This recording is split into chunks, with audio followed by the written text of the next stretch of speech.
My parents spent $13,700 on my credit card for my sister's luxury cruise trip. My mom laughed. It's not like you ever travel anyway. I just said, enjoy your trip. While they were away, I sold the house they were living in for free. When they got home, my phone 29 missed calls. Can you imagine the visceral rage that floods your veins when your own mother, the person who's supposed to love you unconditionally, laughs and tells you your sister deserves your money more than you do? That moment, my friends, is when I realized I was done being a daughter and ready to be an executioner. What the hell happened next, you ask? Well, gather round, because you're not going to believe the level of entitlement in this story. Transition to main narration, more personal, direct address. My name is Kesha King, and I'm 34 years old, a forensic accountant living here in Atlanta. My entire career is built on hunting down financial fraud, tracing every penny, every lie. But for years, I was completely blind to the biggest thieves right under my nose, my own family. If you've ever felt like an ATM for people who claim to love you, hit that like button and subscribe, because this story is about to hit home. The nightmare began on a seemingly ordinary Tuesday afternoon. I was in the middle of a high-stakes presentation, talking fraud analysis with a Fortune 500 client, the kind of meeting where every word matters. My Apple Watch buzzed on my wrist.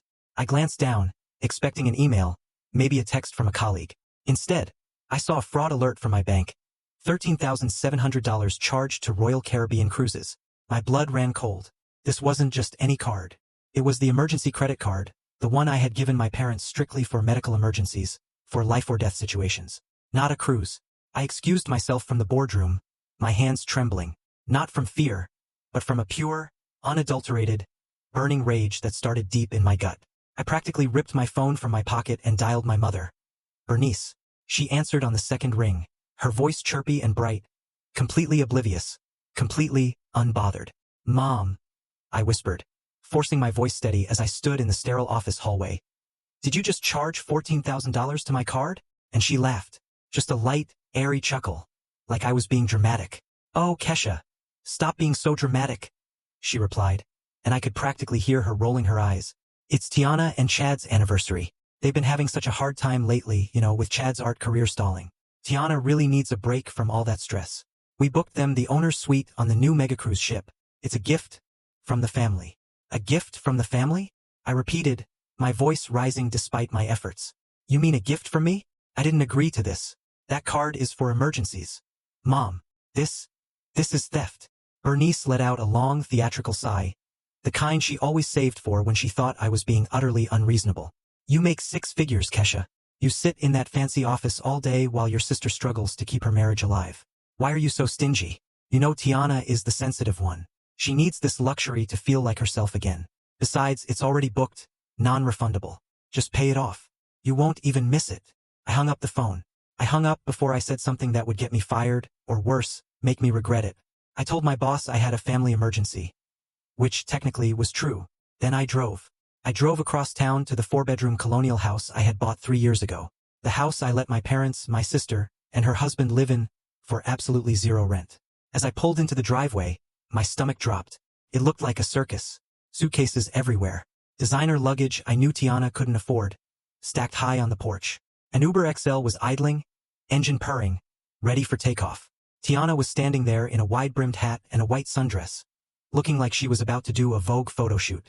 Chad, her husband, was sprawled on my porch steps, playing a Nintendo Switch, completely oblivious to the chaos and the fact that he was about to live his best life on my dime. I slammed my car door, the sound echoing like a gunshot, and marched up the driveway.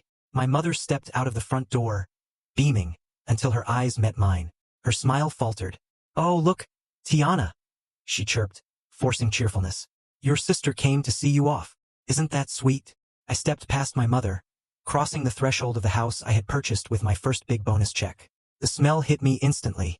It was a thick, cloying mixture of stale pizza grease, damp laundry that had been left in the washer for too long, and that cheap, floral air freshener my mother used to mask the scent of neglect. This was a $500,000 property in a respectable Atlanta suburb, a home I had meticulously renovated with crown molding and hardwood floors. But right now it felt more like a frat house after a weekend bender. I walked into the living room, my heart hammering against my ribs. My 85-inch Sony Bravia, a housewarming gift I had foolishly left here so my parents could watch their Sunday shows in comfort, was blasting the sounds of gunfire and explosions at maximum volume. Chad was sprawled across the Italian leather sofa, my Italian leather sofa, his feet propped up on the coffee table, shoes still on. He was wearing sweatpants that looked like they hadn't been washed in weeks, screaming into a headset while mashing buttons on a controller. He didn't even look up when I walked in. He just shifted his weight, digging his heel deeper into the expensive leather I had spent months saving for. Then there was Tiana. She was standing in front of the hallway mirror, the one with the antique gold frame I'd found at an estate sale.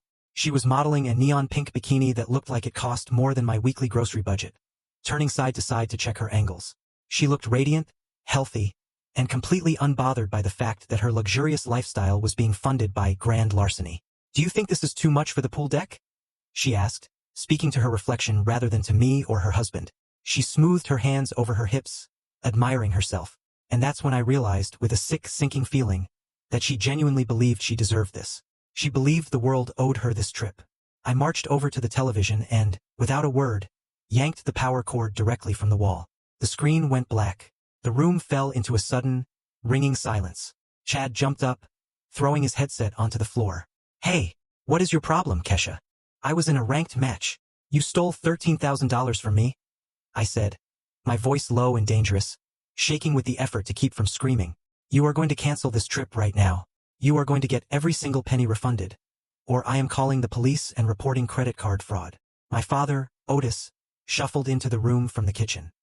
He looked tired, his shoulders slumped in that perpetual posture of defeat he wore whenever he had to choose between doing the right thing and keeping my mother happy. He held a half-eaten sandwich and refused to meet my eyes, focusing instead on a spot on the carpet. "Now, Kesha, let's be reasonable," he mumbled, his voice thin and wavering. "It's already paid for, baby girl. If they cancel now, the money's gone anyway. It's non-refundable. Just let them go. Let them have this one nice thing. You know how hard Chad has been trying with his art. You can afford it. You know you can." I stared at him, feeling the betrayal slice deeper than the theft itself. It wasn't just that they took the money. It was that he, my own father, was standing there telling me to accept it. He was telling me that my hard work, my long nights, my sacrifices existed solely to fund their delusions of grandeur. Chad laughed then, a short, sharp sound that made my skin crawl. He picked up his controller and tossed it onto the cushion, crossing his arms over his chest with a smirk that made me want to evict him on the spot. "See, this is why you're single, Kesha," he said, his tone dripping with condescension. "You're so uptight. You act like a bitter old librarian who hates seeing other people happy. Let Tiana live a little. Maybe if you loosened up and stopped counting every penny, you wouldn't be so miserable all the time." I opened my mouth to scream, to tell him exactly who was paying for the roof over his lazy head, to tell him he was living in my house, eating my food, and stealing my money. But a loud honk from the driveway cut me off. The Uber was here. The energy in the room shifted instantly. Panic and excitement replaced the awkward tension. My mother started clapping her hands, herding everyone toward the door like a shepherd moving sheep. "Come on, we can't miss our flight," she chirped, completely ignoring my presence now that their escape vehicle had arrived. "Grab the bags, Chad. Tiana, honey, don't forget your sun hat." Tiana grabbed her carry-on, pushing past me as if I were a piece of furniture that had been placed inconveniently in her path. She didn't look at me. She didn't thank me.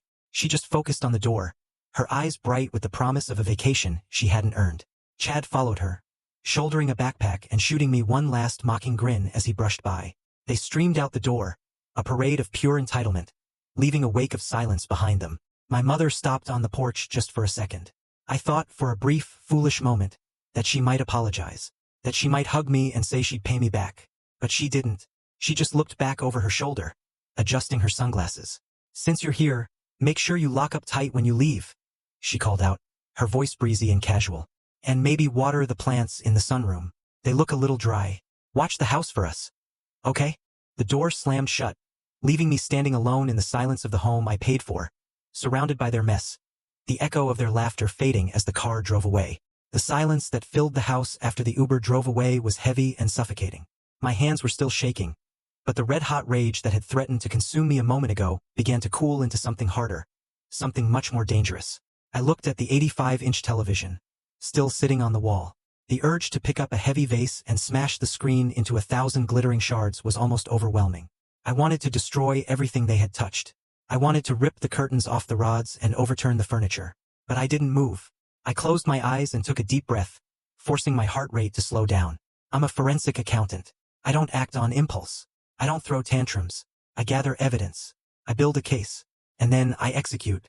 I pulled my phone from my pocket and opened the camera app. I started in the living room, documenting every inch of their disrespect. I took photos of the stains on the rug, the scratches on the hardwood floor from Chad dragging his gaming chair back and forth, and the half-empty soda cans leaving rings on the antique side tables. Then I moved down the hallway. The walls were scuffed and dirty, but what caught my eye was a series of poorly patched holes near the ceiling. It looked like Chad had tried to mount shelves or speakers without a stud finder, and had simply given up, leaving the drywall crumbling and exposed. I pushed open the door to what used to be my bedroom. When I bought this house, I had envisioned this room as a guest suite or maybe a home office for myself. Instead, it looked like a storage unit that had been ransacked. Boxes were stacked haphazardly against the walls, toppling over with old clothes and broken electronics. The air smelled stale, like old smoke and dirty laundry. I stepped over a pile of shoes that definitely did not belong to my mother and made my way to the bed. I knelt down and lifted the dust ruffle. I don't know what made me look there. Maybe it was instinct. Maybe it was the fact that my mother always hid her mistakes where she thought no one would look. Underneath the frame, shoved far back against the wall, was a plastic bin. I dragged it out and popped the lid. It was full of envelopes. Unopened envelopes. I picked up the first one. It was a disconnect notice from the power company. The next one was a final warning from the water department. There were letters from collection agencies, addressed to me. I felt the blood drain from my face. I gave my parents $1,500 a month specifically for utilities and upkeep. I transferred it automatically to my mother's account on the first of every month. They had been taking that money, pocketing it and shoving the bills under the bed, hoping I wouldn't notice until the lights went out. They were ruining my credit score while living in my house for free. I stood up, clutching the stack of overdue bills, my mind racing. This was bad. This was financial abuse. But I hadn't found the smoking gun yet. I turned toward the corner of the room where Chad had set up a makeshift desk. It was a cheap particle board table covered in energy drink cans and loose papers. I started sifting through the mess. There were sketches of his terrible art, rejection letters from galleries, and receipts for expensive gaming equipment. Then I saw it. A manila folder tucked beneath a stack of comic books. It was labeled in Chad's messy scrawl, House Project. I opened it, expecting to find renovation ideas or maybe paint swatches. Instead, I found legal printouts. The first page was an article from a legal advice website titled, Understanding Adverse Possession in Georgia. I froze. I flipped the page. There were highlighted sections about squatters' rights, and the timeline required to claim ownership of a property if you occupied it, openly and notoriously, without the owner's permission. There were notes in the margins, in my mother's handwriting. Keep utilities in Kesha's name for now, but switch internet to ours for proof of residency. I felt like the floor was tilting beneath my feet. I flipped to the next document. It was a drafted affidavit, a sworn statement claiming that I had abandoned the property and that they had been the sole caretakers for the last 5 years. They were lying about the timeline. They had only been here for 2 years. But they were building a paper trail to steal my house. This wasn't just about a vacation. This wasn't just about them being lazy or entitled or bad with money. This was a calculated conspiracy. My mother, my sister, and her husband were plotting to take the deed to my home. They were waiting for the right moment, probably once they hit the statutory time limit, to file a quiet title action and lock me out of my own property. They wanted to steal a $500,000 asset out from under me while I was busy working to feed them. I stared at the papers in my hand. The shock evaporated instantly, replaced by a cold, clinical clarity. They thought they were smart. They thought they could outmaneuver me because I was the nice one, the quiet one, the one who just paid the bills and looked the other way. They forgot what I did for a living. I tracked down embezzlers who were smarter than Chad and more ruthless than my mother. I took photos of every single page. I put the folder back exactly where I found it, ensuring the corner of the comic book covered the label, just as it had before. I stood up and walked out of the room, closing the door softly behind me.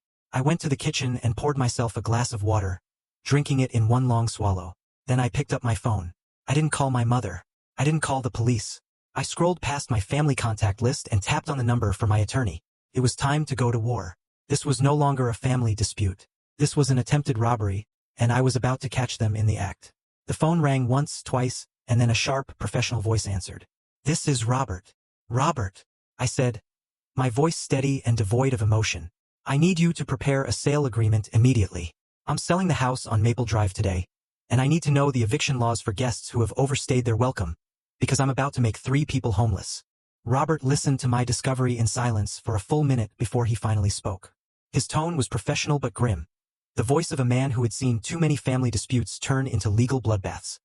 He told me that under Georgia law, since my family had been receiving mail at the house and had keys, they were considered tenants at will. Even without a lease or rent payments, they had rights. If I changed the locks while they were gone, they could sue me for an illegal eviction. If I filed for formal eviction, it would require a 60-day notice, followed by a court date.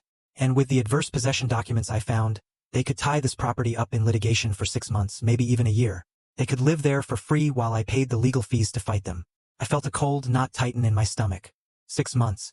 I would have to watch Chad destroy my walls and listen to my mother gaslight me for another 6 months while they legally stole my asset. I told Robert that was not an option. I needed them out now. Robert hesitated before suggesting the nuclear option. He said that if I no longer owned the property, the new owner would not be bound by the same emotional constraints and could handle the removal differently. Or I could sell the problem to someone else. But selling a house with squatters is nearly impossible on the open market. No family wants to buy a home that comes with a lawsuit. I hung up the phone and stared at the water damage on the ceiling. I didn't need a family to buy this house. I needed a shark. And in my line of work, investigating financial fraud for major corporations, I had crossed paths with plenty of sharks. I scrolled through my contacts until I found the name Marcus Sterling. He was a hard money lender and a real estate investor who bought distressed assets in cash. He was known in Atlanta for 2 things: closing deals in 48 hours and having absolutely zero mercy. I dialed his number. He answered on the first ring, his voice deep and impatient. I cut straight to the chase. I told him I had a single-family home in the Cascade area, sitting on a half-acre lot, appraised at $550,000. I told him I wanted to sell it today. Sterling went quiet. He knew the area. He knew the value. He asked me what was wrong with it. I told him the foundation was solid and the roof was new, but it came with significant baggage in the form of uninvited guests who were currently out of the country. Sterling laughed, a dry, raspy sound. He said he didn't mind baggage, but he minded price. He offered me $440,000 cash, closing in 2 days. That was more than $100,000 under market value. A 20% loss. My accountant brain screamed at the numbers. That was a massive financial hit. But then I looked at the folder of legal documents Chad had printed. I looked at the unpaid bills. I thought about the $13,000 cruise charge. This wasn't a loss. This was the price of my freedom. I told him I accepted. There was a pause on the line. Sterling dropped his voice. He said he had one condition. He was planning to rezone the lot for a multi-unit development, so he didn't care about the condition of the interior. But he would not sign the papers if there were people or possessions inside. He required the property to be vacant at the time of closing. Vacant meant empty. No furniture, no clothes, no squatters. I looked around the living room. It was filled with 3 years of accumulated junk. Tiana's designer clothes were stuffed into the closets. Chad's gaming collection lined the shelves. My mother's antique china cabinet took up half the dining room. They were gone for 10 days. The house was physically empty of people, but it was full of their lives. I told Sterling to have the papers ready. I told him the house would be empty by noon tomorrow. I hung up the phone and looked at the mountain of entitlement surrounding me. They thought their possessions made this their home. They thought leaving their things here staked their claim. I walked to the window and watched a squirrel run across the overgrown lawn. A cold smile spread across my face for the first time that day. They wanted a vacation. I would give them a homecoming they would never forget. I picked up my phone again and searched for industrial cleaning crews. I was going to make this house vacant. While my family was sipping pre-flight champagne in the Delta Sky Club, I was standing in the driveway, watching a convoy of white vans pull up. My phone buzzed with an Instagram notification. Tiana had posted a selfie with Chad and my parents, all holding mimosas. The caption read, "Finally escaping the negative energy. Living our best life while some people stay bitter." I stared at the screen. They looked so smug, so confident that the bill would never come due. I opened my banking app. There were pending charges for luggage upgrades and airport sushi. My finger hovered over the freeze card button. Not yet. I needed them on that plane. I needed them in the air over the ocean, completely unable to turn back. I waited until I saw the flight status change to departed before I closed the app. They were gone. The lead van. Door slid open and a man named Alvarez stepped out. He ran a crew that specialized in foreclosures and hoarders. I had told him I needed a level 4 clear-out. He looked at the house, then at me. "You want us to pack it or trash it?" he asked, his clipboard ready. I looked at the manicured lawn I used to be so proud of. "Trash it," I said. "If it's not nailed down, it goes. If it's nailed down, pry it off. I want this house to look like nobody has lived here in 10 years. I walked back inside with Alvarez to tag the items. We moved room by room. The living room was first. As I pointed to the 85-inch television to be taken down, I noticed something odd about the wall behind where Chad had set up his gaming station. There was a massive, jagged hole, covered poorly by a poster. I pulled the poster down. Chad had drilled straight into the drywall, presumably to mount a bracket, but he had missed the stud and kept drilling. He had bored right into the main support beam. There were cracks radiating out from the hole like a spiderweb. Alvarez whistled low and shook his head. "Lady," he muttered. He compromised the load-bearing stud. "That's structural damage." I pulled out my phone and took a high-resolution photo. Destruction of property. It was the final nail in the coffin for any claim they might have had to tenant rights. They weren't tenants. They were vandals. The crew swarmed the house like locusts. It was a symphony of destruction. I watched as they swept my mother's collection of porcelain figurines into heavy-duty trash bags. I watched them dismantle Chad's gaming chair and toss it out the window into the dumpster they had parked in the driveway. The sound of breaking glass and tearing wood was the most satisfying thing I had heard in years. They stripped the sheets off the beds. They emptied the refrigerator. They cleared out the bathroom cabinets, dumping expensive creams and colognes into the bin. I was standing in Tiana's room, watching a worker pull armfuls of clothes from the closet, when Alvarez walked in, holding 2 orange dust bags. He looked confused. He held them up. "These look real," he said. "Hermes and Louis Vuitton. You want us to trash these too? Or put them in the sell pile?" I walked over and took the bags. I opened one. It was a Birkin, a bag that cost more than my car. Tiana had been crying poverty for years, begging me for gas money, while hoarding $10,000 handbags. I looked at the leather, smooth and perfect. "No," I said, a plan forming in the back of my mind. "Don't throw these away. Keep them separate. I have a very specific use for them." I sat on a folding chair in the middle of the now empty living room, sipping black coffee and watching my sister broadcast her theft to the world. On the screen, she was spinning around a hotel room that cost more per night than my first car. The presidential suite at the Atlantis in the Bahamas. Floor-to-ceiling windows looked out over turquoise water. A waiter in a white tuxedo was pouring Dom Perignon into crystal flutes. My mother was reclining on a velvet chaise lounge, waving at the camera like royalty.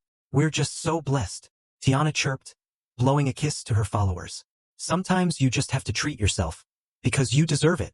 I took a slow sip of coffee. Deserve it. That was their favorite phrase. They deserve the world, while I deserve to foot the bill. I set the phone down, propping it against a bottle of industrial cleaner so I could keep watching. It was fuel. Every bite of lobster Chad shoved into his mouth. Every toast my father made to family success. Every smug smile from Tiana hardened my resolve. They were celebrating their victory, but they didn't know the war had already ended. I stood up and walked over to the piles I had organized in the center of the room.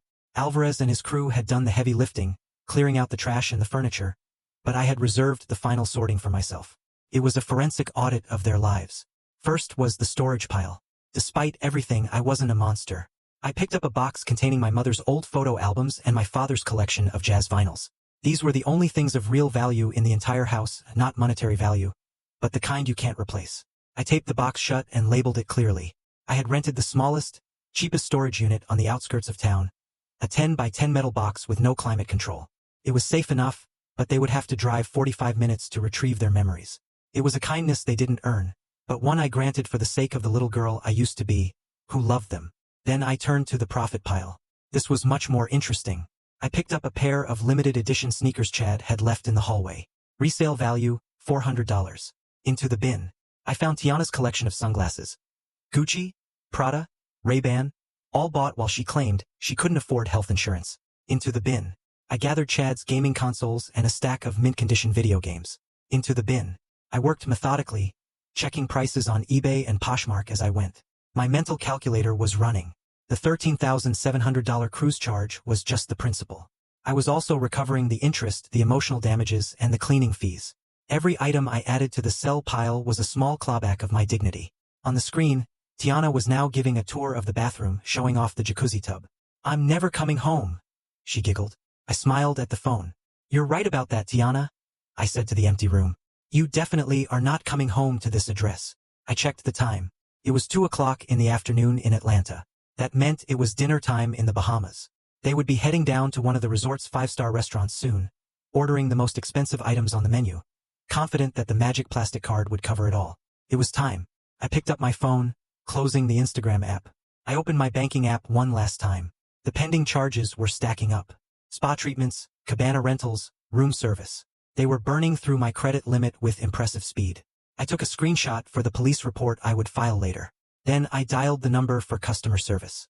The automated voice asked for my reason for calling. I bypassed the menu and pressed 0 for an operator.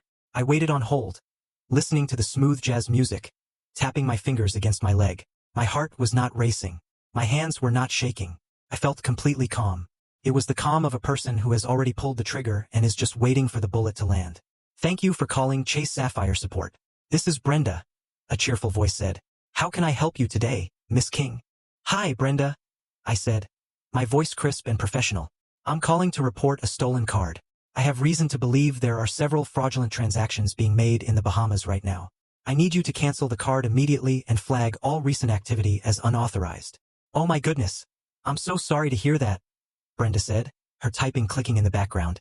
"Let me pull that up for you. Yes, I see significant activity here. Royal Caribbean, the Atlantis. Dining charges. You're saying these were not made by you?" "That is correct," I said, watching a spider crawl across the floor where my mother's favorite rug used to be. "I am currently in Atlanta, Georgia. I did not authorize anyone to use my card for a vacation. Please shut it down." "All of it." "Done," Brenda said. "The card is declined effective immediately. Is there anything else?" "No, Brenda," I said. "That will be all." I hung up the phone. The lifeline was cut. They were thousands of miles away in a foreign country, living like kings and queens, and their carriage had just turned back into a pumpkin. I picked up my coffee and took another sip.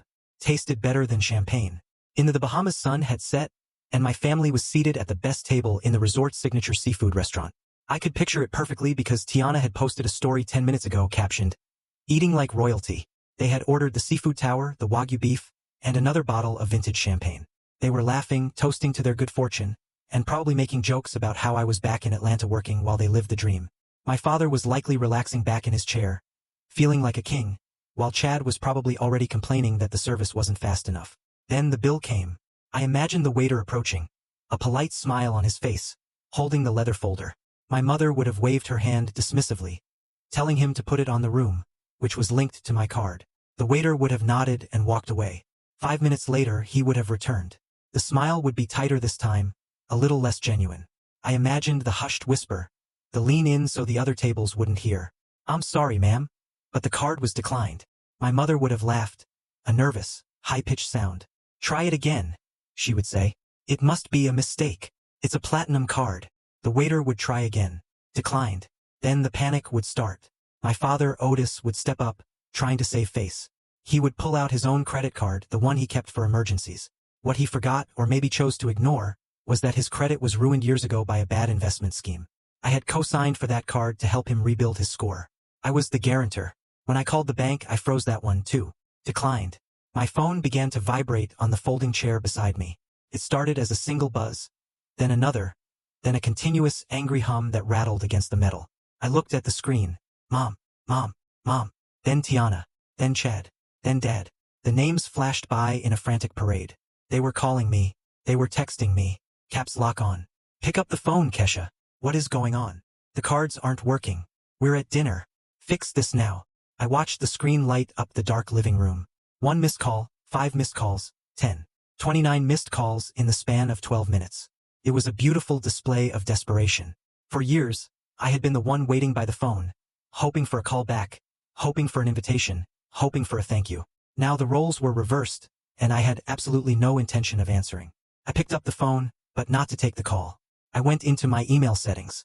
I had prepared a new auto-reply earlier, while waiting for the cleaning crew to finish. I activated it. It was short, simple, and entirely truthful.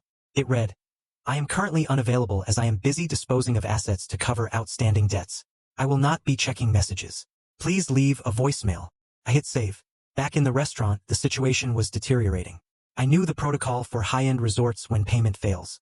The polite waiter disappears, and the manager arrives. He would not be smiling. He would be holding a printout of their bill, which likely totaled more than $1,000 for just one meal. He would explain, in a voice that carried just enough to be humiliating, that their room charges had also bounced. I imagined Tiana's face crumbling beneath her layers of expensive makeup. I imagined Chad shrinking into his seat, realizing that his free ride had just hit a brick wall. My mother would be sputtering, demanding to speak to someone higher up, playing the outraged victim.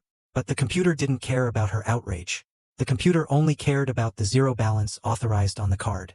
A new text message popped up on my screen. This one from Tiana. It wasn't a plea for help. It was a threat. "The manager is here. He says we have to pay now or they're calling the police. Kesha, stop playing games. Turn the card back on right now." I swiped the notification away. I didn't care. They were adults. They could figure it out. Then came the final blow, the notification that brought a genuine smile to my face. It was an alert from the resort's guest services system, which I still had access to via the booking confirmation email. A change had been made to the reservation. The status of the presidential suite had been updated to vacant. They were being evicted. The hotel wasn't kicking them out onto the street. Not yet. But they were certainly not letting them stay in the $5,000 a night suite without a valid credit card. They were being downgraded. I could see the scene in my mind.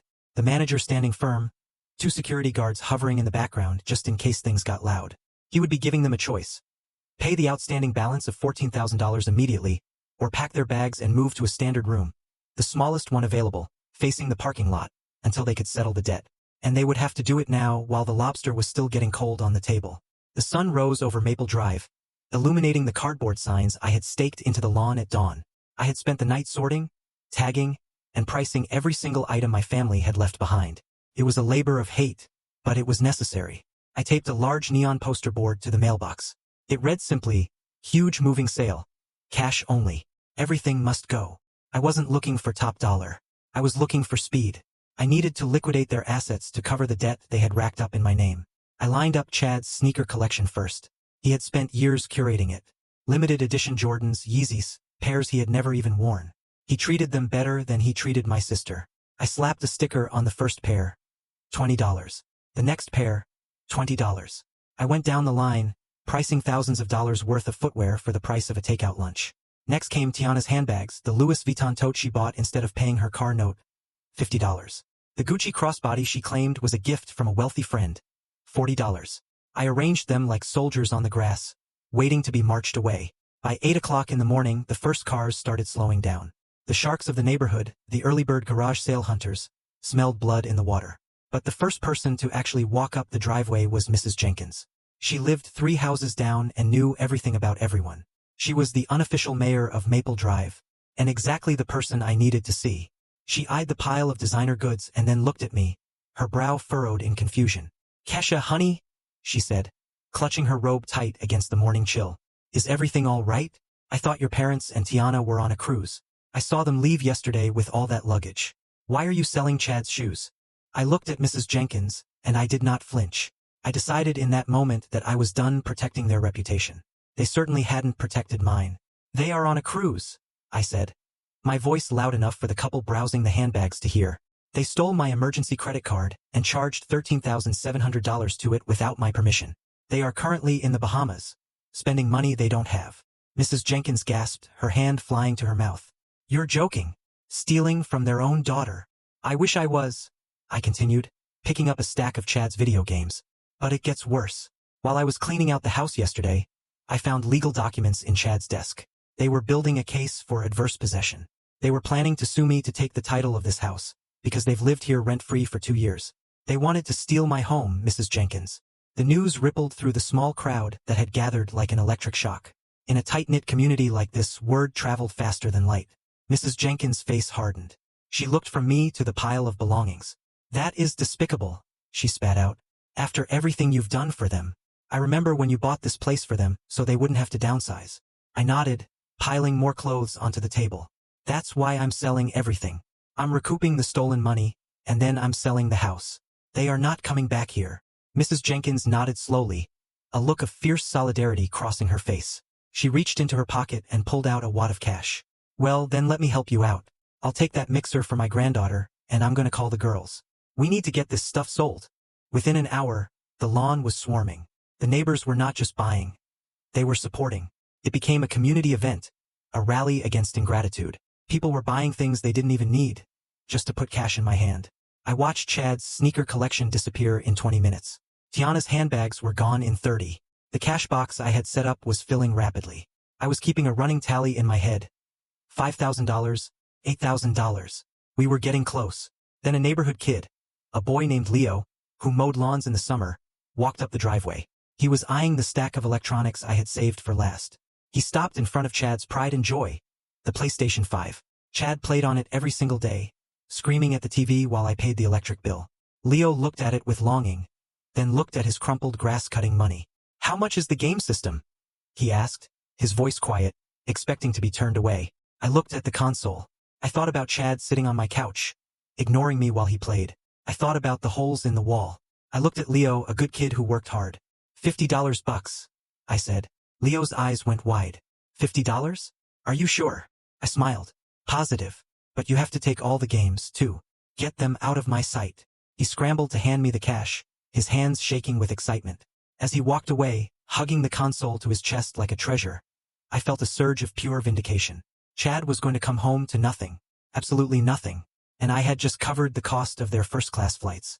While I was watching my neighbors carry away the remnants of my family's entitled existence in Atlanta, a very different scene was unfolding 2,000 miles away. The Bahamas is a paradise if you have money. If you have $0, a declined credit card, and an eviction notice from your hotel, it is a humid, mosquito-infested prison. And my family was about to find out just how hot it could get. The manager at the Atlantis had been polite, but firm. No payment meant no room. They were escorted out of the lobby, past the giant aquarium they had been admiring just hours before, and onto the curb with their luggage. The humidity hit them immediately. Tiana was still wearing her dinner dress, a silk slip that was clinging to her in the heat. She was already crying, but not about the theft or the shame. She was crying because she had left her expensive sunscreen in the bathroom, and the manager wouldn't let her go back up to get it. They dragged their suitcases down the street, looking for a place they could afford with the cash my father had in his wallet. It wasn't much. They ended up at a motel 3 miles inland, far away from the white sand beaches and the ocean breeze. The sign out front had missing letters, and the pool was empty, filled with leaves and debris. It was a far cry from the owner's suite. As they squeezed into a single room with 2 double beds, the finger-pointing began. Started with Chad. He threw his backpack onto the floor and turned on my parents. "This is ridiculous," he spat, his face red with frustration. "You said this was taken care of. You said Kesha would just pay it like she always does. Now we're stuck in this dump. You two are useless." My father, Otis, who had spent his entire life avoiding conflict, finally snapped. He looked at Chad, his son-in-law who hadn't worked a real job in 3 years, and exploded. "Useless? We are useless. You're the one living in my daughter's house, playing video games all day while she pays the bills. Maybe if you sold a single painting, we wouldn't be in this mess." Then my mother, Bernice, jumped in, defending her golden child's husband. "Don't talk to him like that, Otis. He's an artist. He's sensitive. This is Kesha's fault. She did this to us. She's probably laughing right now. She's so selfish. She could have just let us finish the trip. And you let her be selfish." Otis shouted back, his voice echoing off the thin motel walls. "You enabled Tiana her whole life. You told her she deserved the world without working for it. Now look at us. We're stranded. We're criminals? Bernice, do you understand that? We stole from her." The argument raged for hours, a toxic cycle of blame and denial. They were trapped in a small room with no air conditioning, sweating and screaming. While the reality of their situation set in, they had no money for food, no money for a flight home, and no way to contact me because I had blocked their numbers. Desperation set in by the second day. They realized they needed a way out. My mother decided to call in the reserves. She pulled out her phone and started dialing relatives. Aunts, uncles, cousins, anyone who might have a soft spot for a family in distress. She called Aunt Sarah first, spinning a sob story about how they had been robbed at the resort and needed emergency funds for a flight. But I had anticipated this. I knew my mother's playbook better than she did. Before I even started the garage sale, I had sent a mass text to the entire extended family. It was short, professional, and devastating. Read, "Family urgent alert. My identity has been compromised and my credit cards were stolen. The thieves might try to contact you posing as family members in distress asking for money. Do not send anything. It is a scam. I am working with the fraud department now." So when Bernice called Aunt Sarah, she didn't get sympathy. She got suspicion. "Sarah, I need $500. Bernice pleaded. "We're stuck in the Bahamas. We were robbed." "Robbed?" Sarah repeated, her voice cold. "That's funny, Bernice, because Kesha just texted us saying her cards were stolen. Are you the one who stole them?" "What? No," Bernice stammered. "It's a misunderstanding." "Don't lie to me," Sarah said. "I'm not sending you a dime. You should be ashamed of yourself." Click. She tried Uncle Marcus. Same result. She tried Cousin David voicemail. One by one, the doors slammed shut. They were isolated. They were alone. And for the first time in their lives, they were facing the consequences of their actions without a safety net. They spent the next 3 days in that motel room, eating snacks from a vending machine and drinking tap water. They watched the local news on a fuzzy television, seeing tourists enjoying the vacation they had stolen. Tiana stopped posting on Instagram. Chad stopped talking altogether, just staring at the wall. My parents sat on the edge of the bed, staring at each other in silence, the weight of their choices pressing down on them like the humid island air. They were stuck. And back in Atlanta, the bulldozer was already warming up its engine. The silence in the house on Maple Drive was different now. It was no longer the heavy, suffocating silence of a home filled with tension and ungrateful guests. It was the hollow, echoing silence of a structure that had been stripped to its bones. The industrial cleaning crew had finished their work an hour ago, leaving behind nothing but the smell of strong bleach and the faint memory of the chaos that had reigned here for 2 years. The floors gleamed under the afternoon sun, but they looked naked without the rugs and furniture. The walls were bare, the holes Chad had drilled exposed like old scars that had finally stopped bleeding. I stood in the center of the living room, holding a clipboard with the final inventory of the sale. The garage sale had been a massive success, clearing out the clutter and putting $14,000 in cash into a lockbox in my trunk. I had recovered the cost of the cruise. I had recovered the cost of the cleaning crew, and now I was about to recover my freedom. A black Range Rover pulled into the driveway, tires crunching on the gravel with an aggressive authority. Marcus Sterling stepped out. He looked exactly like his reputation, tall, imposing, and dressed in a suit that cost more than the average annual salary in this neighborhood. He didn't look at the flower beds I had planted 3 springs ago. He didn't look at the charm of the front porch. He looked at the property lines. He looked at the street access. He looked at the dirt. He walked up the steps and didn't bother with a handshake. "Is it done?" he asked, his voice a deep rumble that seemed to vibrate in the empty hallway. "It is done," I replied, stepping aside to let him in. "The house is vacant. All personal property has been removed. It is broom clean as requested." Sterling walked through the house with the efficiency of a predator. He didn't walk like a prospective homeowner, imagining where he would put the Christmas tree. He walked like a developer, calculating square footage and demolition costs. He glanced at the kitchen where my mother used to complain that the granite countertops were the wrong shade of gray. He glanced at the bedroom where Tiana had hoarded her designer clothes. He walked past the wall with the structural damage Chad had caused. I started to apologize for the hole in the drywall, explaining that I had documented the damage and was willing to deduct the repair cost from the sale price. Sterling stopped and turned to look at me, a small, amused smile playing on his lips. He laughed, a dry sound that echoed in the empty room. "Ms. King, you don't understand," he said. "I don't care about the hole in the wall. I don't care about the granite countertops or the hardwood floors you spent so much money refinishing. I'm not buying this house." I looked at him, confused. "But we have a contract." He shook his head. "I'm buying the land. This house is a teardown. This lot is zoned for high-density residential now, thanks to the new city ordinance passed last week. I'm not going to fix the wall. I'm going to flatten it. I'm putting up a 12-unit luxury condo complex right where we are standing." He walked over to the window and pointed to the backyard where my father used to sit and drink beer while criticizing my career choices. "That oak tree is coming down. The deck is coming down. By this time next week, there will be nothing here but a hole in the ground and a foundation crew pouring concrete." I stood there, processing his words. Tear down. This house that I had worked so hard to buy. This house that I had poured my savings into renovating, hoping it would be a place where my family could finally be happy and grateful. To Sterling, it was just an obstacle. It was debris waiting to be cleared. I looked around the living room one last time. I thought I would feel sad. I thought I would feel a pang of regret for the loss of the physical structure that represented my biggest financial achievement. But as I looked at the spot where Chad's gaming chair used to be, and the corner where my mother used to sit and judge me, I didn't feel sadness. I felt relief. I felt a weight lifting off my shoulders that I hadn't realized was crushing me. This house was not a home. It was a crime scene. It was the place where my boundaries were violated daily. It was the place where I was made to feel small in my own kingdom. Sterling was right. It needed to be razed. It needed to be wiped from the face of the earth so that something new could be built in its place. The memories trapped in these walls were toxic, and the only way to get rid of them was to bring the walls down. "Do it," I said, my voice steady and strong. "Tear it all down." Sterling nodded, appreciating the lack of sentimentality. He pulled a folder from his briefcase and laid it on the kitchen island.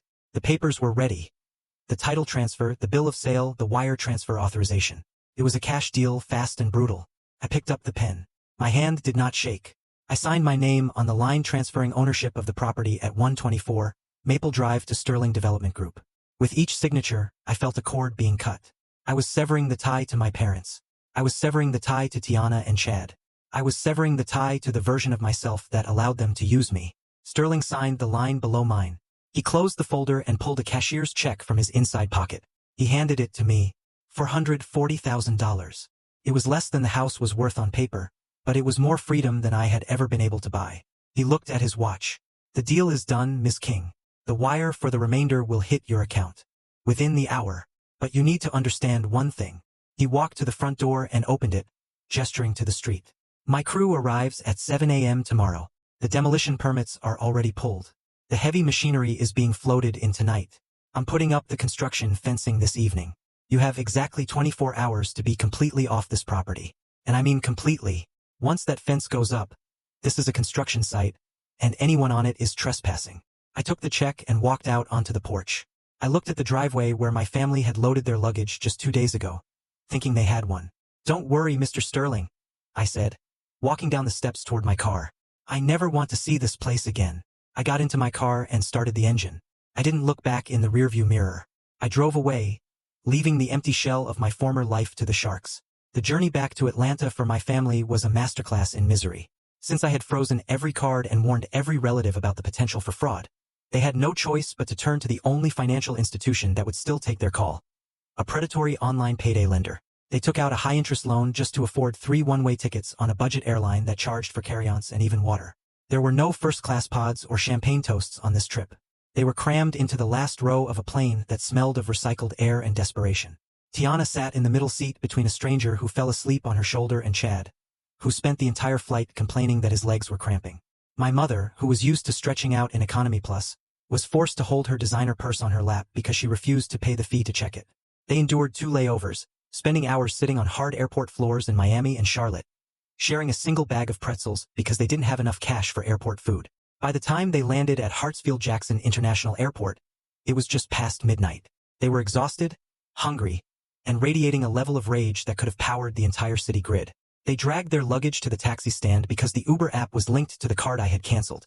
They had to negotiate with a cab driver to take them to the suburbs, promising to pay him cash upon arrival once they got into the house, where they assumed they had money stashed away. The ride to Maple Drive was filled with venomous plotting.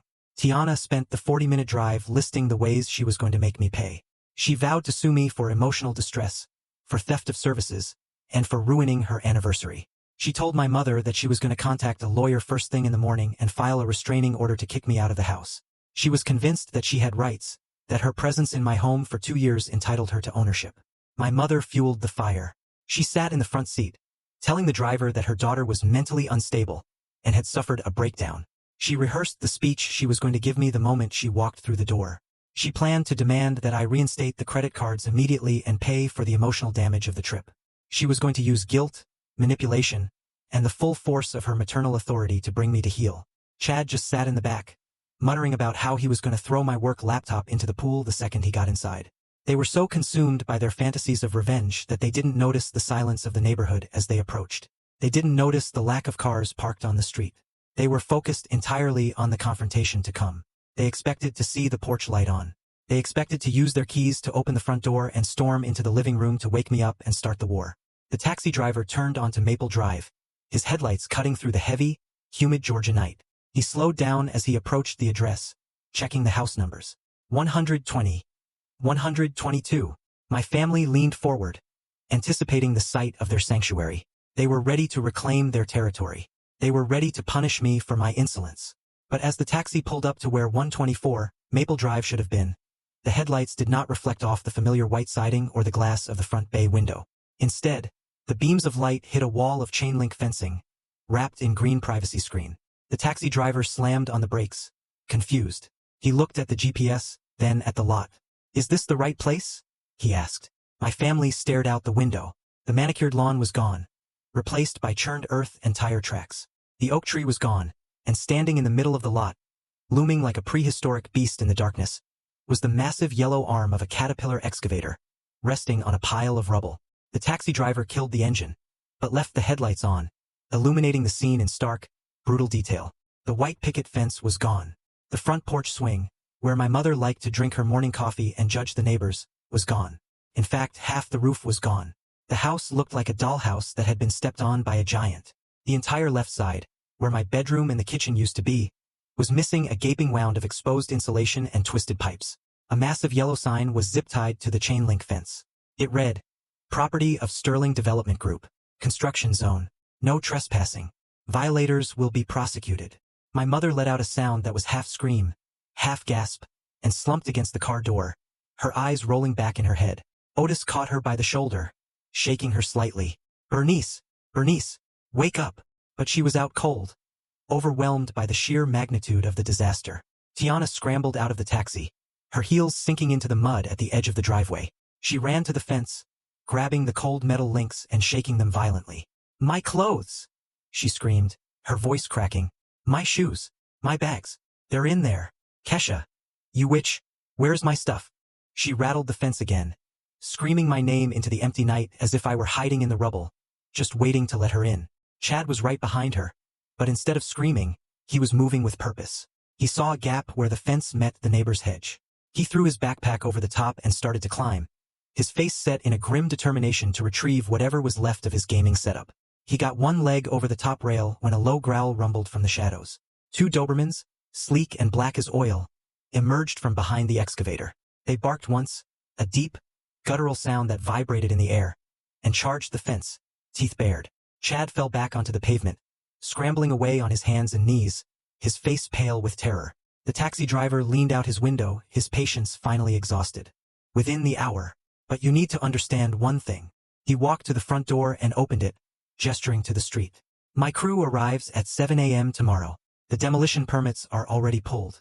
The heavy machinery is being floated in tonight. I'm putting up the construction fencing this evening. You have exactly 24 hours to be completely off this property. And I mean completely. Once that fence goes up, this is a construction site, and anyone on it is trespassing. I took the check and walked out onto the porch. I looked at the driveway where my family had loaded their luggage just 2 days ago, thinking they had one. Don't worry, Mr. Sterling, I said, walking down the steps toward my car. I never want to see this place again. I got into my car and started the engine. I didn't look back in the rearview mirror. I drove away, leaving the empty shell of my former life to the sharks. The journey back to Atlanta for my family was a masterclass in misery.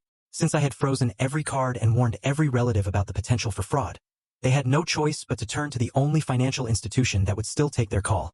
A predatory online payday lender. They took out a high-interest loan just to afford 3 one-way tickets on a budget airline that charged for carry-ons and even water. There were no first-class pods or champagne toasts on this trip. They were crammed into the last row of a plane that smelled of recycled air and desperation. Tiana sat in the middle seat between a stranger who fell asleep on her shoulder and Chad, who spent the entire flight complaining that his legs were cramping. My mother, who was used to stretching out in Economy Plus, was forced to hold her designer purse on her lap because she refused to pay the fee to check it. They endured 2 layovers, spending hours sitting on hard airport floors in Miami and Charlotte, sharing a single bag of pretzels because they didn't have enough cash for airport food. By the time they landed at Hartsfield-Jackson International Airport, it was just past midnight. They were exhausted, hungry, and radiating a level of rage that could have powered the entire city grid. They dragged their luggage to the taxi stand because the Uber app was linked to the card I had canceled. They had to negotiate with a cab driver to take them to the suburbs, promising to pay him cash upon arrival once they got into the house, where they assumed they had money stashed away. The ride to Maple Drive was filled with venomous plotting. Tiana spent the 40-minute drive listing the ways she was going to make me pay. She vowed to sue me for emotional distress, for theft of services, and for ruining her anniversary. She told my mother that she was going to contact a lawyer first thing in the morning and file a restraining order to kick me out of the house. She was convinced that she had rights, that her presence in my home for 2 years entitled her to ownership. My mother fueled the fire. She sat in the front seat, telling the driver that her daughter was mentally unstable and had suffered a breakdown. She rehearsed the speech she was going to give me the moment she walked through the door. She planned to demand that I reinstate the credit cards immediately and pay for the emotional damage of the trip. She was going to use guilt, manipulation, and the full force of her maternal authority to bring me to heel. Chad just sat in the back, muttering about how he was going to throw my work laptop into the pool the second he got inside. They were so consumed by their fantasies of revenge that they didn't notice the silence of the neighborhood as they approached. They didn't notice the lack of cars parked on the street. They were focused entirely on the confrontation to come. They expected to see the porch light on. They expected to use their keys to open the front door and storm into the living room to wake me up and start the war. The taxi driver turned onto Maple Drive, his headlights cutting through the heavy, humid Georgia night. He slowed down as he approached the address, checking the house numbers. 120. 122. My family leaned forward, anticipating the sight of their sanctuary. They were ready to reclaim their territory. They were ready to punish me for my insolence. But as the taxi pulled up to where 124, Maple Drive should have been, The headlights did not reflect off the familiar white siding or the glass of the front bay window. Instead, the beams of light hit a wall of chain-link fencing, wrapped in green privacy screen. The taxi driver slammed on the brakes, confused. He looked at the GPS, then at the lot. "Is this the right place?" he asked. My family stared out the window. The manicured lawn was gone, replaced by churned earth and tire tracks. The oak tree was gone, and standing in the middle of the lot, looming like a prehistoric beast in the darkness, was the massive yellow arm of a Caterpillar excavator, resting on a pile of rubble. The taxi driver killed the engine, but left the headlights on, illuminating the scene in stark, brutal detail. The white picket fence was gone. The front porch swing, where my mother liked to drink her morning coffee and judge the neighbors, was gone. In fact, half the roof was gone. The house looked like a dollhouse that had been stepped on by a giant. The entire left side, where my bedroom and the kitchen used to be, was missing a gaping wound of exposed insulation and twisted pipes. A massive yellow sign was zip-tied to the chain-link fence. It read, "Property of Sterling Development Group. Construction zone. No trespassing. Violators will be prosecuted." My mother let out a sound that was half scream, half gasp, and slumped against the car door, her eyes rolling back in her head. Otis caught her by the shoulder, shaking her slightly. "Bernice, Bernice, wake up." But she was out cold, overwhelmed by the sheer magnitude of the disaster. Tiana scrambled out of the taxi, her heels sinking into the mud at the edge of the driveway. She ran to the fence, grabbing the cold metal links and shaking them violently. "My clothes!" she screamed, her voice cracking. "My shoes! My bags! They're in there! Kesha! You witch! Where's my stuff?" She rattled the fence again, screaming my name into the empty night as if I were hiding in the rubble, just waiting to let her in. Chad was right behind her, but instead of screaming, he was moving with purpose. He saw a gap where the fence met the neighbor's hedge. He threw his backpack over the top and started to climb, his face set in a grim determination to retrieve whatever was left of his gaming setup. He got one leg over the top rail when a low growl rumbled from the shadows. Two Dobermans, sleek and black as oil, emerged from behind the excavator. They barked once, a deep, guttural sound that vibrated in the air, and charged the fence, teeth bared. Chad fell back onto the pavement, scrambling away on his hands and knees, his face pale with terror. The taxi driver leaned out his window, his patience finally exhausted. I am exhausted of buying your clothes, paying your bills, and watching you treat me like a servant in my own home." I took a step closer to them, the distance between us charged with years of resentment. "You want to know why I sold it? You want to know why you are standing in the mud in the middle of the night with nowhere to go? Because you stole from me. You took my credit card, the one for emergencies, and you spent $13,700 on a cruise." My mother gasped, clutching her pearls. "That was a gift," she cried. "You gave us that card. It was theft," I corrected, my voice cutting like a whip. "And since you spent my money, I had to liquidate my assets to pay the bill. I sold this house to cover your vacation. I hope the lobster was worth it. I hope the presidential suite was comfortable, because it cost you a roof over your heads." The reality of what I said hit them like a physical blow. Chad looked at the rubble, then at Tiana, his eyes wide with the realization that his free ride was gone forever. My mother looked at the police officers who were now looking at her with suspicion rather than sympathy. "You sold our home for $13,000? My mother whispered, her voice trembling with horror. "I sold my investment property to settle a debt," I replied, "and I kept the change." Tiana made a sound deep in her throat, a growl of pure animalistic rage. Her eyes went wild, the entitlement finally snapping under the weight of consequences. She dropped her purse into the mud and lunged at me, her hands curled into claws, reaching for my face, screaming as she charged. Tiana didn't even make it 2 steps. Before she could reach me, a wall of muscle in a black suit intercepted her. It was one of the security contractors I had hired specifically for this moment, anticipating that my family would not go quietly. He caught her by the arms, restraining her effortlessly as she screamed and kicked her heels, spraying mud onto his polished shoes. He deposited her back onto the pavement next to her husband, not gently. "Don't touch her," Chad yelled, though he made no move to help, cowering behind the police officer who was now watching the scene with a hand on his taser. I did not flinch. I did not step back. I stood my ground, watching Tiana unravel with a cold, clinical detachment. This was the tantrum of a child who had finally been told no. I reached into my leather tote bag and pulled out a thick, color-coded file folder. It was heavy, dense with the paper trail of their entitlement. "Since you are so concerned about your belongings," I said, my voice cutting through Tiana's sobbing like a scalpel, "let us review the inventory." I kept very detailed records.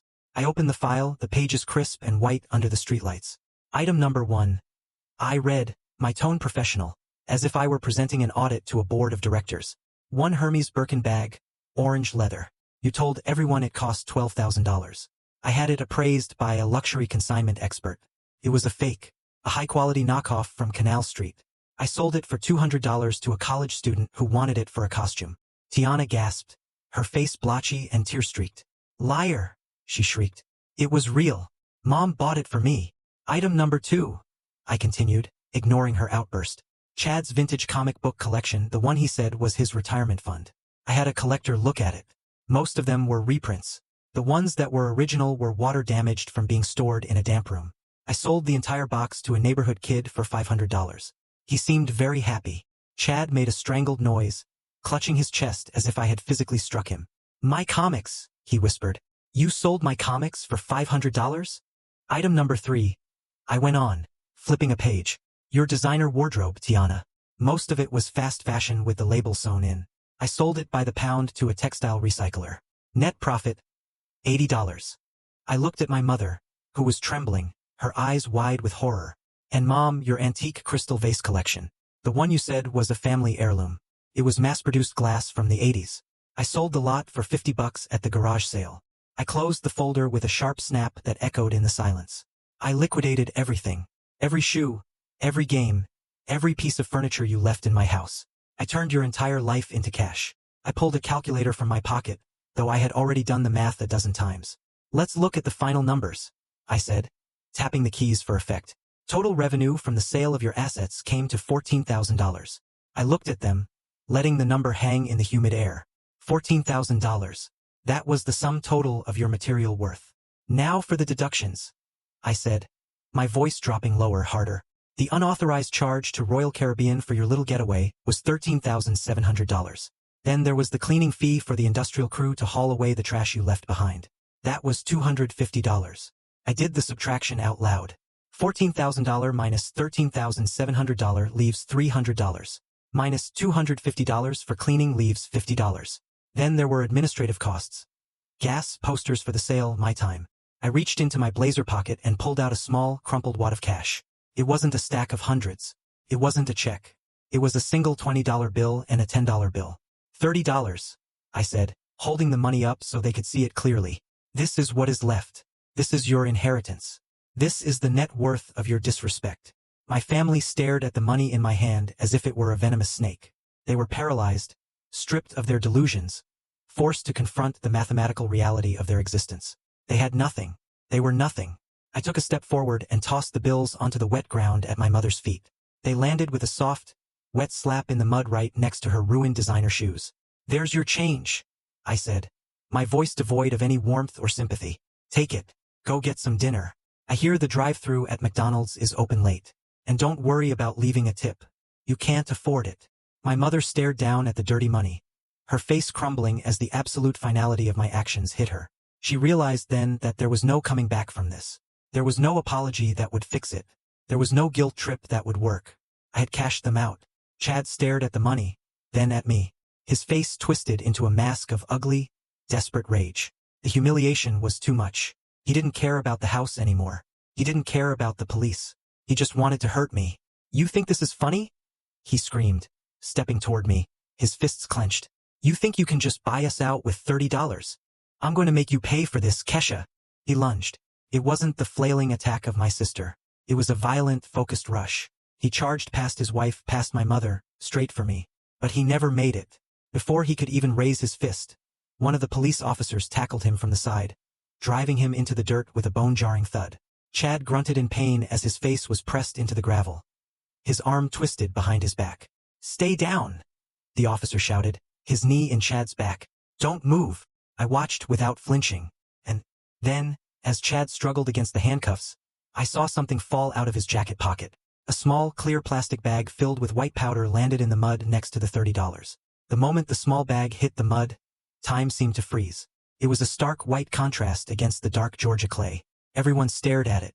The police officer pinning Chad to the ground. My mother clutching her pearls. Tiana, whose screams had momentarily choked off into a strangled gasp. And me watching the final domino fall. Well, the officer said, his voice thick with professional satisfaction. What do we have here? He reached down with a gloved hand and picked up the bag, holding it up to the light. It was unmistakable. A significant amount of white powder. Probably cocaine, enough to be considered more than just personal use. Chad stopped struggling. His face, previously red with rage, drained of all color until he looked like a ghost. That's not mine, he stammered, his voice high and panicked.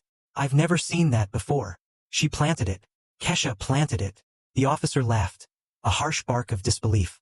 Son, I watched it fall out of your pocket while you were trying to assault this woman. Unless she's a magician, I think this is all you. He hauled Chad to his feet, spinning him around to slap the handcuffs on his wrists. The metal clicked shut with a sound that signaled the end of Chad's freedom. You are under arrest for assault and possession of a controlled substance. You have the right to remain silent. Tiana let out a wail that sounded more like a wounded animal than a human being. No, she shrieked, lunging toward her husband, but stopping short when the second officer stepped in her path. You can't take him. He didn't do anything. It's just a little party favor. It was for the trip. The officer looked at her, his expression unimpressed. Ma'am, did you just admit to knowing about this contraband? Because that makes you an accessory. Tiana clamped her mouth shut instantly, her eyes wide with terror. She looked from Chad, who was being shoved toward the cruiser, to me, standing calm and untouched on the other side of the fence. Her face twisted with hatred, but beneath it, I saw fear. Real, paralyzing fear. My mother finally found her voice. She stumbled forward, her designer shoes ruined, her hair a mess. Officer, please, there must be a mistake, she pleaded, her voice trembling. He's a good boy. He's an artist. He's just stressed. My daughter. She pointed a shaking finger at me. She provoked him. She stole his home. The officer ignored her, continuing to read Chad his rights as he pushed his head down into the back of the police car. The lights flashed blue and red, illuminating the wreckage of the house and the wreckage of my family. I watched it all unfold with a sense of detachment. I had expected anger. I had expected lawsuits. I had not expected them to be stupid enough to bring drugs back from an international trip or to carry them while trespassing on a construction site. But then again, entitlement often breeds stupidity. They thought the rules didn't apply to them. They thought they could do whatever they wanted, and someone else would always clean up the mess. Not this time. As the police car door slammed shut, sealing Chad inside, my mother turned to me. Her face was a mask of desperation. The arrogance finally stripped away, leaving only a pathetic panic. She walked up to the fence, gripping the chain link with white-knuckled hands. Kesha, she said, her voice cracking. You have to do something. You have to tell them not to arrest him. You know people. You're a forensic accountant. You work with the law. You can fix this. I looked at her, at the woman who had birthed me, but never really loved me. I looked at the tears streaming down her face. Tears shed not for me or for the pain she had caused, but for the inconvenience of her golden child's husband getting caught. Fix it, I asked, my voice cool and steady. Why would I do that? Because he's family, she cried. Because Tiana needs him. Because we don't have bail money. Kesha, you took everything. We have nothing. I took a step closer to the fence, looking her dead in the eye. You have $30, Mom. Use it wisely. Bernice stared at me, her mouth opening and closing like a fish out of water. Then the realization hit her. I was not going to help. I was not going to save them. For the first time in her life, she was looking at a problem she could not manipulate her way out of. Please, she whispered, sinking to her knees in the mud, her pride finally breaking. Please, Kesha. I'm begging you. Bail him out. Just this once. Be the bigger person. I looked down at her. Be the bigger person. That was the phrase she had used my entire life to force me to accept their abuse. Be the bigger person meant, be the doormat. It meant absorb the pain so they didn't have to feel it. I leaned in close, so only she could hear me over Tiana's sobbing. I am being the bigger person, Mom, I said softly. I am letting him learn a valuable life lesson about consequences. I am letting him stand on his own 2 feet for the first time in his life. Isn't that what you always said you wanted for us? Independence. I straightened up and signaled to my security team. I'm done here, I said. Escort them off the property. If they come back, call the police again. I turned my back on my mother kneeling in the dirt, on my sister weeping for her criminal husband, and on the ruins of the house that had been my prison. I walked toward my car, the sound of their pleading fading into the night. I had one more stop to make before this was truly over. And unlike them, I had a plan. You cannot do this to us. Bernice screamed, her voice raw and scraping against the night air. She grabbed the sleeve of my blazer, her grip surprisingly strong for a woman who looked like she was about to collapse. Kesha, listen to me. We have no money. We have no cards. Our phones are about to die. Where are we going to sleep? You cannot leave your parents on the street in the middle of the night. It's dangerous. We are old people, Kesha. I pulled my arm away, brushing the fabric where she had touched me, as if wiping away dirt. The security guard stepped between us again. His arms crossed, a silent wall of enforcement. Otis stepped forward then, his eyes wet and pleading. He looked smaller than I had ever seen him. The bluster he usually carried, the arrogance of the man of the house, was gone. He looked like exactly what he was. An old man who had bet everything on the wrong child. Kesha, please, he said, his voice shaking. I know we messed up. I know you're angry, but look at us. Look at your mother. She's shaking. We have nowhere to go. For my sake, baby girl, just for tonight. Get us a room. Get us a meal. We can talk about everything in the morning when heads are cooler. Just do this one thing for your father. For my sake? I repeated, the words tasting like ash in my mouth. I looked at him, really looked at him. I searched for the father who should have protected his daughter from financial abuse. I searched for the man who should have told his wife that stealing $13,000 was wrong. I did not find him. I only found a coward who wanted a soft place to land. I remember asking you for help once, Dad, I said, my voice calm but carrying a weight that made him flinch. Do you remember when I was 18? Do you remember when I got accepted to Howard University? It was my dream. I worked so hard for that acceptance letter. I came to you and Mom, and I asked for help with the deposit for the dorm room. Just the deposit, $500. Otis looked down at his shoes, unable to meet my gaze. You told me you were broke, I continued, the memory as vivid as if it happened yesterday. You gave me a lecture about responsibility. You told me, welcome to the real world, Kesha. You said if I wanted to go to college, I had to figure it out myself. And then 2 days later, you bought Tiana a car for her 16th birthday. A brand new convertible. You told me to figure it out. You told me to be an adult. I took a step back, creating physical distance between their tragedy and my success. Well, Dad, welcome to the real world. You are 62 years old. You are adults. You have survived this long. I am sure you can figure out how to survive one night without my credit card. Figure it out. Just like I had to. I turned away from them. I didn't want to see their faces anymore. I didn't want to see the realization sinking in that the bank of Kesha was permanently closed. I walked past the police cruiser where Chad was banging his head against the window. I walked past the pile of rubble that used to be the living room. I walked toward the shadow at the edge of the property line where I had parked my car. I reached into my pocket and pressed the unlock button on my key fob. The headlights of a brand new Porsche Panamera sliced through the darkness. It was metallic gray, sleek, and aggressive. A machine built for power and speed. I had bought it yesterday morning with a cashier's check, using a fraction of the proceeds from the house sale.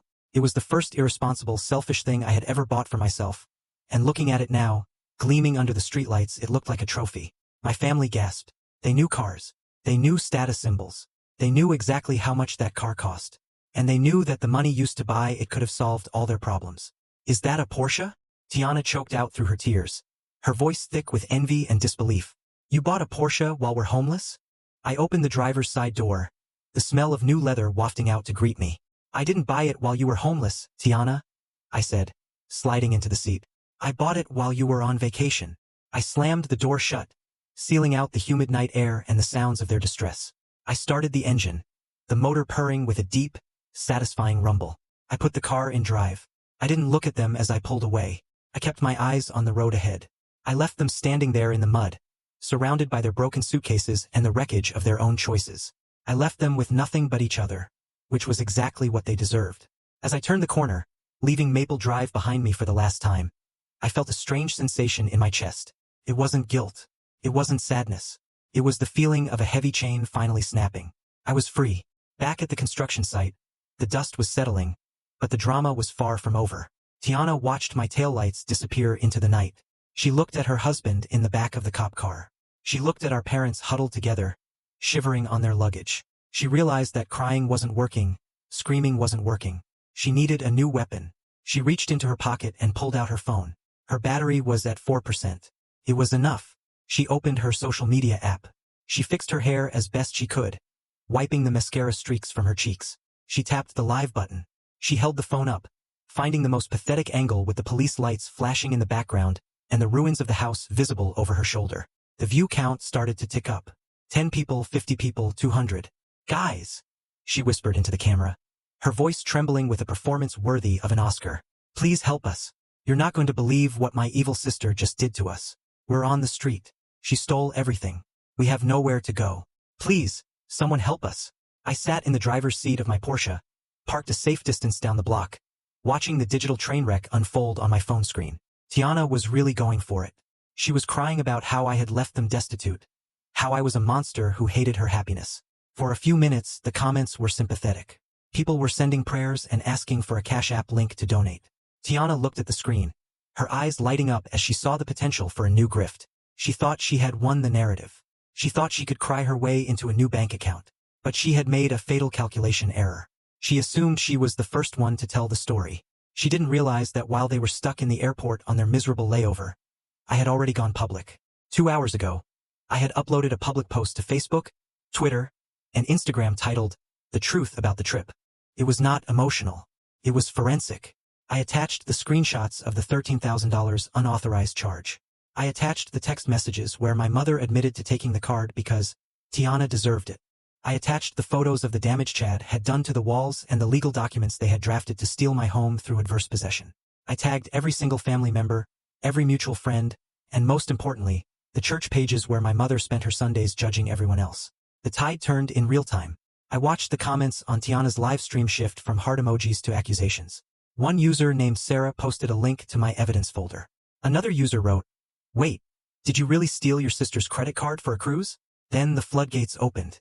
The internet does not like thieves, and it really does not like entitled people who beg for money after getting caught. The comment scroll became a blur of insults. "Get a job, Tiana. Pay your sister back. You're crying because you got caught, not because you're homeless." Tiana's face went pale as she read the comments. The tears stopped abruptly, replaced by a look of sheer panic. She tried to delete the comments, but they were coming too fast. People were reporting her Cash App link for fraud. She ended the live stream abruptly, the screen going black, but the damage was irreversible. She had just broadcast her location and her crimes to the world. Then came the notification that hit my mother harder than the bulldozer. It was an email that popped up on my phone because I was still an administrator for the church's finance committee. It was from Bishop Davis at Greater Ebenezer Baptist Church. My mother was the head of the fundraising committee, a position she held onto with an iron grip because it gave her power and status in the community. She loved standing at the pulpit and announcing the tithes. The email was short and devastating. It was addressed to Bernice King.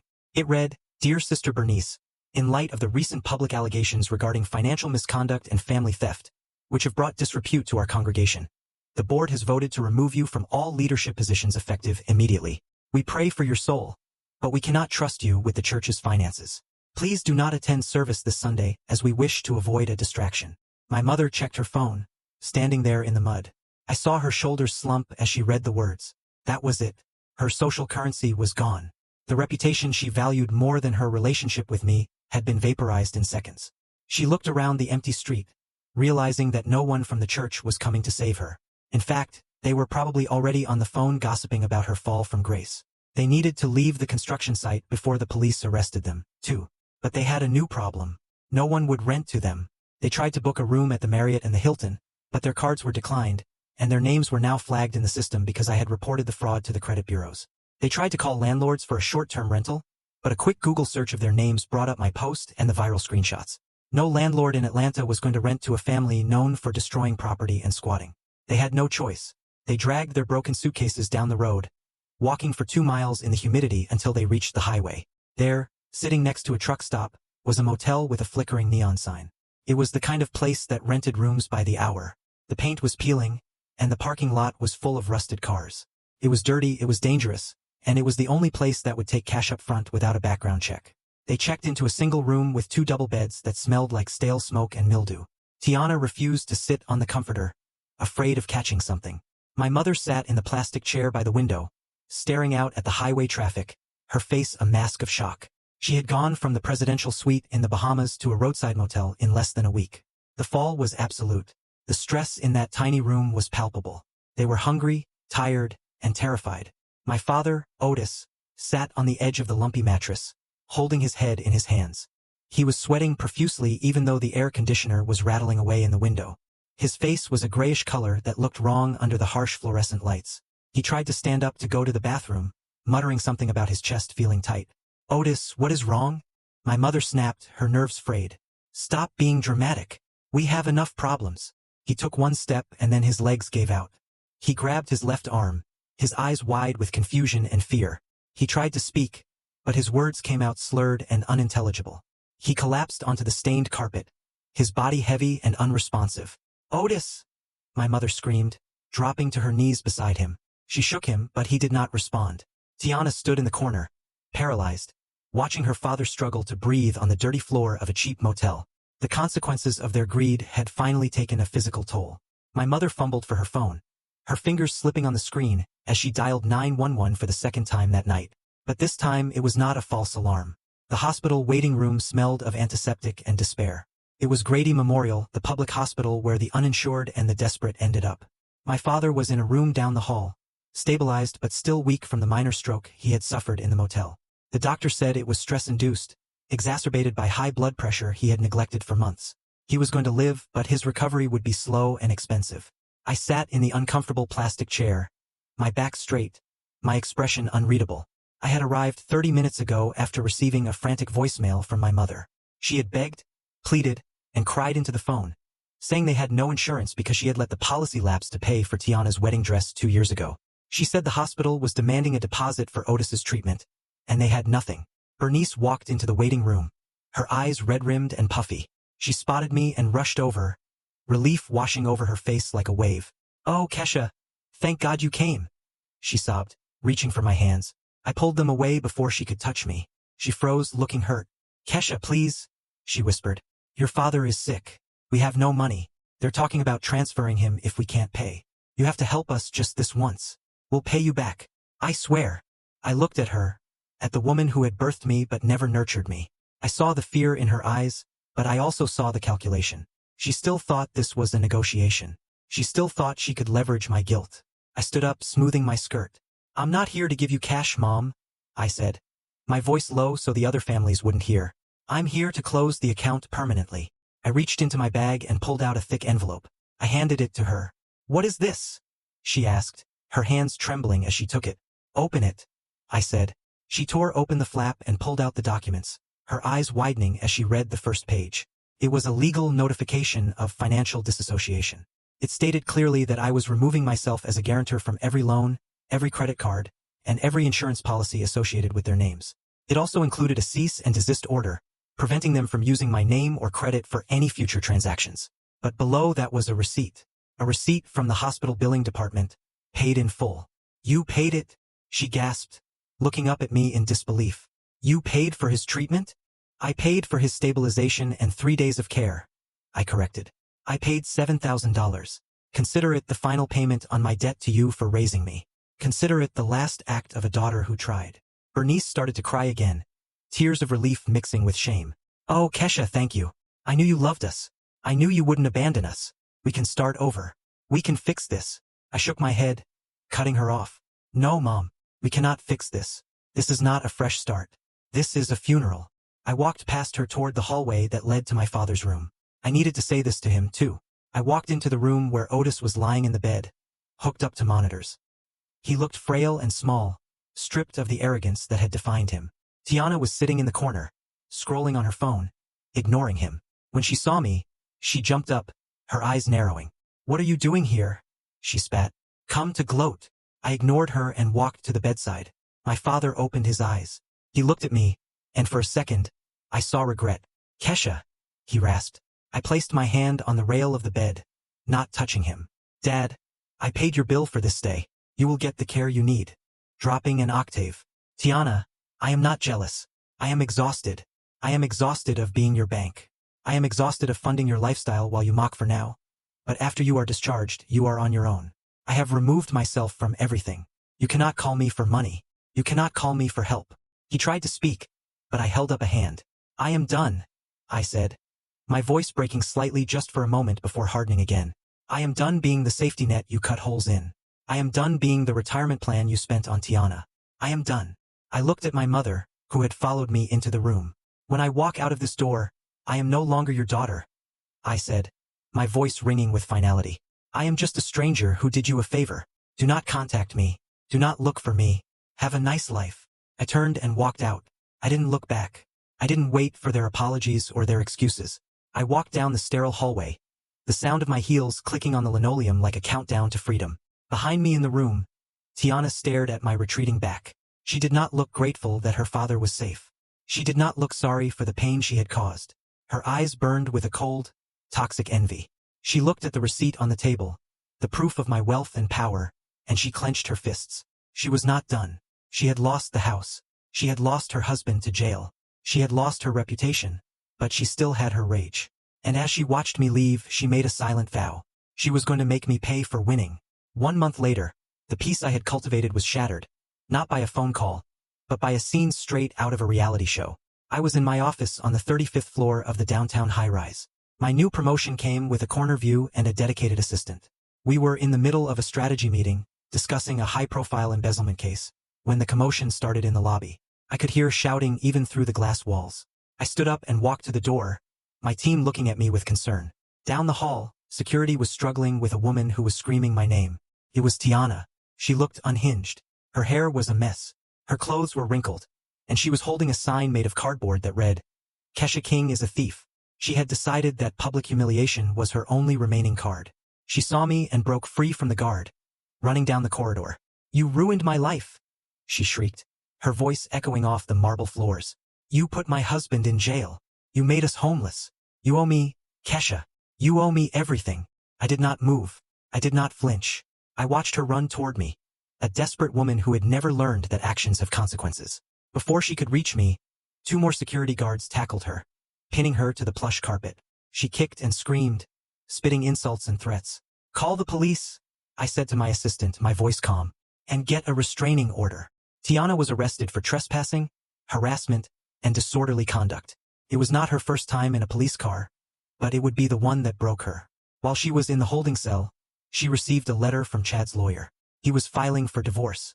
He cited irreconcilable differences, but everyone knew the truth. Tiana was broke. Her parents were broke. She had nothing left to offer him, so he was cutting his losses and looking for a new host. The final blow came 2 weeks later. With a criminal record and no skills, Tiana couldn't find a job in her field, which was essentially existing and looking pretty. She was desperate. She applied everywhere: fast food, retail, warehouses. No one would hire her. Finally, she landed a job with a cleaning service that contracted with large corporate buildings. It was a Tuesday morning. I was walking into my building, carrying a latte and reviewing a case file. I stepped into the elevator, pressing the button for the 35th floor. The doors started to close, but then reopened. A cleaning cart was pushed inside, followed by a woman in a gray uniform. Her hair was pulled back in a net, her face devoid of makeup. She looked tired and defeated. She looked up and our eyes met. It was Tiana. She froze, her hands gripping the handle of the cart. I looked at her, at the sister who had once demanded 5-star resorts and designer bags, now pushing a mop bucket in the building where I was a partner. I did not say a word. I did not gloat. I did not smile. I simply pressed the button for my floor and turned back to my file. The elevator rose in silence. The only sound, the hum of the machinery and the soft squeak of the cartwheels. When the doors opened, I walked out, leaving her behind in the metal box, leaving her to clean up the messes of others, just as she had failed to clean up her own. 1 year has passed since the dust settled on the wreckage of my former life. I am standing on the terrace of my penthouse apartment in Buckhead, looking out over the glittering skyline of Atlanta. The air up here is different. It is thinner, cleaner, and completely free of the heaviness that used to follow me everywhere I went. The city moves below me, a river of lights and traffic. But up here, there is only silence and the soft sound of jazz playing from the living room speakers. I hear footsteps behind me, solid and reassuring. Robert steps out onto the balcony, handing me a glass of vintage red wine. He is not just my attorney anymore. He is my partner in every sense of the word. We started dating 6 months after the court cases were settled. It was a slow burn, built on a foundation of mutual respect and professional admiration. He doesn't need my money because he has his own. He doesn't need my validation because he is secure in himself. For the first time in my life, I am in a relationship where I am not the provider, the fixer, or the safety net. I am just Kesha. We are celebrating tonight. My forensic accounting firm just landed a massive government contract, and I was named the lead investigator. It is the kind of career milestone I used to dream about achieving, the kind I used to think I would have to downplay so I didn't make Tiana jealous or make Chad feel inadequate. Now I can celebrate it openly. Robert raises his glass to mine, his eyes crinkling with a genuine smile. "To the woman who burned it all down to build something better," he says. I smile back, feeling a warmth in my chest that has nothing to do with the wine. My phone vibrates on the outdoor table, buzzing against the glass surface. I glance down. The screen displays a blocked number. I know exactly who it is. It's the first of the month. My mother calls from burner phones or public libraries, usually around this time, when the rent at whatever cheap apartment they have managed to find comes due. She leaves voicemails, sometimes weeping, sometimes screaming, always blaming me for their misfortune. She wants me to know how hard it is for them. She wants me to know that Tiana hates her job. She wants me to know that Dad is depressed. I look at the phone vibrating insistently, demanding my attention, demanding my guilt. I feel nothing. No anger, no sadness, no obligation. The cord has been cut. I reach out and press the button to decline the call. The screen goes black, reflecting the city lights above. I don't block the number because I don't need. Hey folks, that's $75 plus waiting time. You paying or what? Otis fumbled for his wallet. His hands shaking so badly, he dropped his credit card into the mud. He picked it up, wiping it on his pants, and handed it to the driver, praying it would work. It did not. Declined? The driver said flatly, handing it back. Cash only. While my father frantically searched his pockets for the last of their travel cash, Tiana pulled out her phone. She was hyperventilating, her thumbs flying across the screen. I'm calling the police, she shrieked. She tore down our house. This is illegal. This is arson. This is theft. She dialed 911, screaming into the receiver that there was a break-in in progress, that her sister had destroyed her home, that she needed help immediately. They waited by the side of the road, huddled together under the harsh glare of the streetlights. My mother had regained consciousness, but was weeping softly, rocking back and forth on her suitcase. Chad was pacing, muttering threats under his breath. Tiana was still on the phone, demanding to speak to a supervisor. 10 minutes later, a cruiser rolled up the street, its blue lights flashing silently. 2 officers stepped out, their hands resting on their belts. My family rushed toward them, a chaotic wave of accusations and tears. Officer, arrest her, Tiana yelled, pointing at the empty air where I was not standing. She destroyed everything. The older officer held up a hand for silence. Ma'am, calm down. Who destroyed what? Is this your property? Yes, Tiana shouted. I live here. My sister kicked us out and knocked it down while we were on vacation. The officer looked at the demolition site, then back at the hysterical family. He pulled out his radio. Dispatch, verify ownership for 124 Maple Drive. Before dispatch could respond, another car pulled up behind the police cruiser. It was a sleek black sedan. The back door opened, and I stepped out, dressed in a sharp blazer and holding a thick file folder. Robert, my attorney, stepped out of the driver's side, carrying a briefcase. I walked toward the group, my heels clicking on the pavement, a sound that cut through Tiana's sobbing. The officers turned to look at me. Officers, I said, my voice calm and steady. I am Kesha King, or rather, I was the owner of this property until 48 hours ago. I believe these people are trespassing on a construction site. My mother scrambled to her feet, wiping mud from her designer jeans, and marched toward me with the fury of a woman who had never been told no in her life. What have you done to my house? She screamed, her finger jabbing the air inches from my face. You are insane, Kesha. You cannot just tear down my home because you're having a tantrum. Where are we supposed to sleep? Put it back. She was actually demanding I put the house back like it was a toy I had knocked over. I looked at her calmly, my hands clasped in front of me. Your house, I repeated, my voice flat and devoid of the deference she was used to. That's interesting, Mom, because I don't recall seeing your name on the deed. I don't recall seeing your signature on the mortgage checks for the last 3 years. In fact, if this is your house, surely you have the paperwork to prove it. Show the officers the deed. Show them a utility bill in your name. Show them anything that proves you didn't just overstay your welcome in a property I paid for. Bernice sputtered, her face turning a blotchy red under the streetlights. She looked at my father for support, but Otis was staring at his muddy shoes, defeated. We've lived here for 2 years, she insisted, her voice shrill and desperate. That makes it ours. We have rights, squatters' rights. We were filing the papers. Ah, yes, the papers, I said, a cold smile touching my lips. I nodded to Robert. He stepped forward, opening his briefcase and pulling out a thick stack of documents. He handed the top file to the police officer who accepted it with a raised eyebrow. Officers, this is the warranty deed proving Miss King was the sole owner of the property at 124 Maple Drive until 48 hours ago. Robert explained, his voice smooth and professional, cutting through the humidity. And this is the bill of sale transferring ownership to Sterling Development Group, completely legally and finalizing the transaction. As for the people standing here, they had no lease, no rental agreement, and paid $0 in rent. Under Georgia law they were guests, and as the former owner, Ms. King revoked their invitation prior to the sale. The officer flipped through the documents, shining his flashlight on the notarized signatures and the official county stamps. He looked at my mother, his expression hardening. "Ma'am, according to this you have no legal claim to this land. You are trespassing on private commercial property. The owner has the right to demolish it, renovate it, or turn it into a parking lot." "No!" Tiana shouted, stepping up beside our mother, her face streaked with mascara and tears. "She cannot do this. She's lying. She just wants to hurt us because she's jealous. She's jealous that I have a husband and she's alone. She's jealous that we went on vacation and she has to work. She's trying to ruin my life because she's miserable." I laughed then. It was a cold, dry sound that seemed to silence the street. "Jealous?" I asked my voice to. "I have already blocked them from my soul." I look back at Robert, who is watching me with quiet understanding. He doesn't ask who it was. He knows. He offers me his arm and I take it, ready to go inside to a dinner where I will pay because I want to, not because I have to.